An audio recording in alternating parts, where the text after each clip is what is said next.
How many of you own or have looked into owning a furry four-legged friend? Have you ever considered adoption for your next?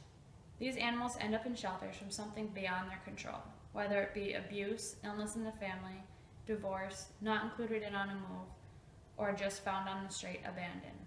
Whatever their situation may be, they still need love just like us. Annually, 6 to 8 million dogs and cats are sheltered in the U.S. According to HumaneSociety.org, 3 to 4 million of these animals get euthanized. Let's put a stop to the euthanizations and start adopting. There are many positive sides to adopting your animals from shelters. They are much cheaper than buying them from a breeder, as the breeder is usually in it to make some profit.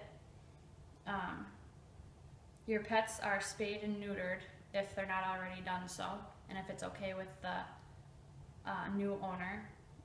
And according to ASPCA, all the vaccinations and medical attention that is required is met before the animal is brought home to your house. When the animals first arrive at the shelter, they have an evaluation on the animal's behavior and skills and obedience that they may or may not have to help guide you to the perfect pet. In these shelters, volunteers and workers work on the skills and obedience to try and either get their foot in the door for when you bring them home, or introduce them to the skills and obedience that they will more than likely be having at your home.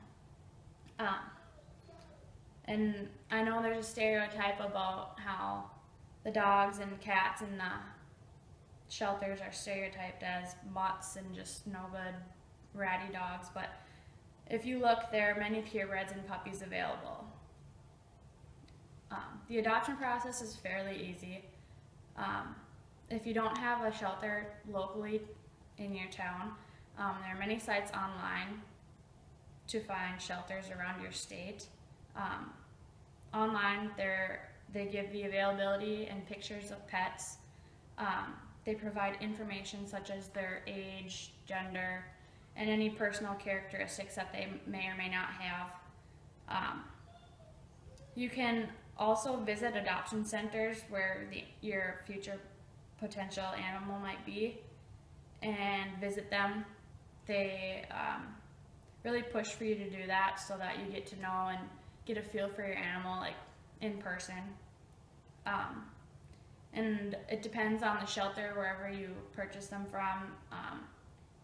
There's adoption papers and fees that you have to pay, and there may or may not be an interview to try and find the best candidate for their pet. If you're not interested in adoption or even owning a pet, whatever your reason may be, and you still want to contribute to these lives, you still have options.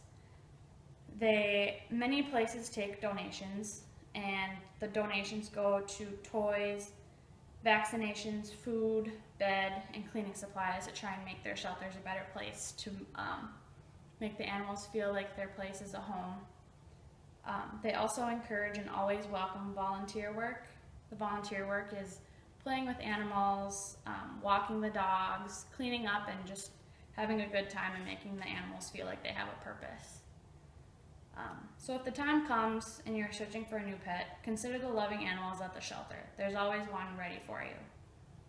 They are cheaper from buying from the breeder, and they're in most cases healthy and ready to go. They're up to date with all their medical attention.